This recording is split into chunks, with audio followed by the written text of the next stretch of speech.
আজকের গল্প রবীন্দ্রনাথ ঠাকুরের। ছোট রবি, ছোটদের রবি। রবি থাকতো কলকাতায় জোড়াসাঁকোয়।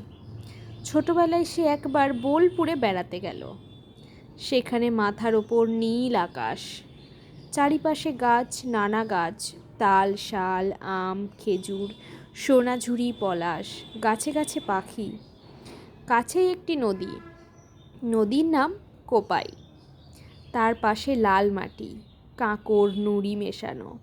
মাঝে মাঝে তার দুই দিকে মাটি ধুয়ে গেছে, কোথাও নালার মতো, কোথাও বা টিলার মতো, আবার কোথাও মানুষের মতো। একরকম জায়গাকেই বলে খোবাই। সে খোয়ারের দিকে বেড়াতে গেল। সে মজা করে ঘুরল, খুঁজে খুঁজে নুড়ি পাথর কোড়ালো। বড় হয়ে রবি ঠাকুর বোলপুরেই বেশি থাকতেন, ঘুরে ঘুরে দেখতেন, অনেক কিছু লিখতেন, কবিতা, গান, নাটক, অনেক ছবিও আঁকতেন। সেখানে ছোটদের স্কুল তৈরি করেন। স্কুল বসতো গাছের তলায়, সেখানে তিনি পড়াতেন। তিনি ছোটদের পড়ার মতো অনেক বই লেখেন। তোমাদের সহজপাঠ বইটি তারই লেখা।